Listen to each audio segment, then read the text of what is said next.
ఉమ్మడి కరీంనగర్ జిల్లాలో ఎండలు మండిపోతున్నాయి. 45 డిగ్రీలకు చేరువలో ఉష్ణోగ్రతలు నమోదవుతున్నాయి. ఎండల ధాటికి ఉపాధి హామీ కూలీలు, ఇతర పనులు చేస్తున్న వారు అల్లాడిపోతున్నారు. ఉదయం 7 గంటల నుంచే భానుడు ప్రతాపం చూపిస్తుండటంతో బెంబేలెత్తిపోతున్నారు. కరీంనగర్ జిల్లాలో 2 వారాల నుంచి 43 డిగ్రీలకు పైనే ఉష్ణోగ్రతలు నమోదవుతున్నాయి. ఈ వారంలో వడదెబ్బ 5 మంది ప్రాణాలు కోల్పోయారు. మరింత సమాచారం మా ప్రతినిధి భాస్కర్ అందిస్తారు. ఆచి చికెన్ మసాలా ఉమ్మడి కరీంనగర్ జిల్లా వ్యాప్తంగా ఎండలు దంచి కొడుతున్నాయి. గత 15 రోజుల నుంచి కూడా 40కి పైగా ఉష్ణోగ్రతలు నమోదవుతున్నాయి. పర్టిక్యులర్గా ఒక వారం నుంచి కనుక గమనిస్తే 44 డిగ్రీలకు పైగా జిల్లా వ్యాప్తంగా ఉష్ణోగ్రతలు నమోదవుతూ ఉన్నాయి.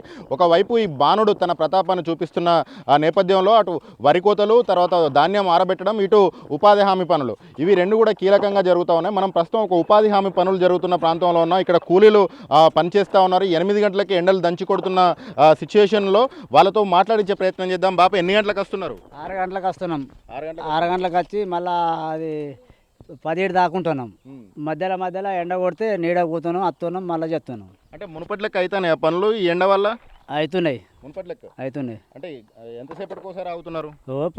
అర్ధ గంటకు గంటకు ఒకసారి ఆగుతున్నాం. బాగా అలిస్ట్ అయినప్పుడు బాగా అలిస్ట్ అవుతుంది. ఉష్ణోగ్రతలు పెరిగిన నేపథ్యంలో బాగా ఇబ్బంది అనేది అవుతుందని చెప్పేసి కూలీలు చెప్తా ఉన్నారు. అమ్మ, చెప్పండి, ఇక్కడ ఏర్పాటు ఎట్లుంది? చాలా బాగున్నాయి సార్. నీళ్ళ వసతి అయినా కానీ నీళ్ళు రోజు 4 క్యాన్లు తెస్తారు. మాకు రోజు వస్తాయి చల్లటి తెస్తాండు. పని కూడా కొలతనే ఎత్తన్నాం. బాగా స్పీడ్గా జరుగుతలేదు. ఎండ బాగుంది కదా సార్. ఎండ బాగుంది కాబట్టి కొద్దిగా 10 నిమిషాలకు ఒకసారి పోయి నీళ్ళు తాగుతున్నాం, వస్తున్నాం, చేస్తున్నాం. ఎండ అనేది భారీగా ఉన్న నేపథ్యంలో ఉష్ణోగ్రతలు పెరిగిపోయినాయి. 4 గంటలు పనిచేసినప్పటికీ కూడా ఈ కొలత పడట్లేదు. ఎందుకంటే ప్రతి 10 నిమిషాలకు ఒకసారి ఆగడం, తర్వాత అక్కడికి వెళ్ళి అజ్జేయడం అనేది ఉన్నది. నీడకి వెళ్ళడం, నీడ నుంచి మళ్ళీ రావడం అనేది అంటున్నారు. మరొక కూలీ ఉన్నారు, ఆమెను మాట్లాడించే ప్రయత్నం చేద్దాం. అమ్మ, ఎట్లా ఉన్నాయి ఎండలు పోయినసారి నుంచి ఇప్పటికి పోలుస్తే? బాగున్నాయి సార్. ఎండలు అయితే కొంచెం కొలితేనే కొంచెం తగ్గించగలరని అనుకుంటాను. ఎండలు పెరిగిన నేపథ్యంలో అంటే ఇక్కడ ఫస్ట్ ఎయిడ్ కిట్, నీడ అవన్నీ ఏర్పాటు అన్ని బాగున్నాయి. మా మేటి అన్ని తీసుకొచ్చి పెడతాడు సార్. ఎండలే బాగాలేవు, బాగంట విపరీతంగా ఉన్నాయి. 10 నిమిషాలకు ఒకసారి నీడకు వెళ్ళి కూర్చొని వాటర్ తాక్కుంటూ వచ్చి అవుతున్నాం. అంటే ఇంత పొద్దున్నే వస్తుండగా పొద్దున కూడా ఎండలు ఉంటున్నాయి. 6కి వస్తున్నాం కాబట్టి ఏం ఎండలేం లేవు. బాగా ఇక 8 అయిందంటే ఎండలు బాగా విపరీతంగా ఉన్నాయి సార్. 10 నిమిషాలకు ఒకసారి పోయి వాటర్ తాగొస్తున్నాం, తాపుకోసారి పోయి నీడకు కూర్చొని వస్తున్నాం. 6 గంటలకు, ఉదయం 6 గంటలకే వస్తున్నాం. తొలి 2 గంటలు మాత్రమే పని జరుగుతుంది. 8 దాటిందంటే 10 నిమిషాలకు ఒకసారి నీడకెళ్లాల్సిన పరిస్థితి ఉన్నది. 6 నుంచి 8 గంటల లోపు జరిగిన పని మాత్రమే ఉన్నది. ఈ మేట్లు కానీ అటు ప్రభుత్వం కానీ స్పందించి తమకు కొలతలను ఈ ఎండాకాలం ఉన్న నేపథ్యంలో కొలతను కాస్త తగ్గించాలి అని అంటున్నారు. మనతో పాటు ఇక్కడ ఫీల్డ్ అసిస్టెంట్ ఉన్నారు, ఆయన అడిగి తెలుసుకుందాం.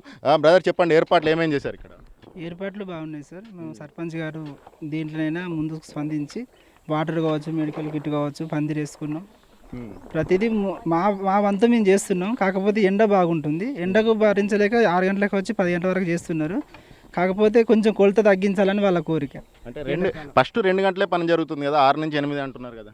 8 తర్వాత కూడా 4 అవర్స్ పని చేస్తేనే మాకు 307 రూపాయలు పడతాయి. 4 అవర్స్ చేస్తున్నారు వాళ్ళు. ఎంత భరించైనా కూర్చోకుండా ఎండకు వాటర్ తాకుండా 307 రూపాయలు పడంది అయితే వాళ్ళు పోరు. కానీ స్పీడ్ అయితే అంత ఉండదు. స్పీడ్ తగ్గింది కొంచెం ఎండకు వాళ్ళ అవస్థ పడేది ఏంటంటే కొంచెం కొలత తగ్గించమంటున్నారు. బాడీలు డిహైడ్రేట్ అవుతాయి కదా, డిహైడ్రేట్ అయినప్పుడు మరి ఇక్కడ ఓఆర్ఎస్ లాంటి అవన్నీ ఏర్పాటు చేసి ఓఆర్ఎక్స్ ప్యాకెట్లు మా సర్పంచ్ గారు చల్ల ప్యాకెట్లు అవి పంపించేస్తారు.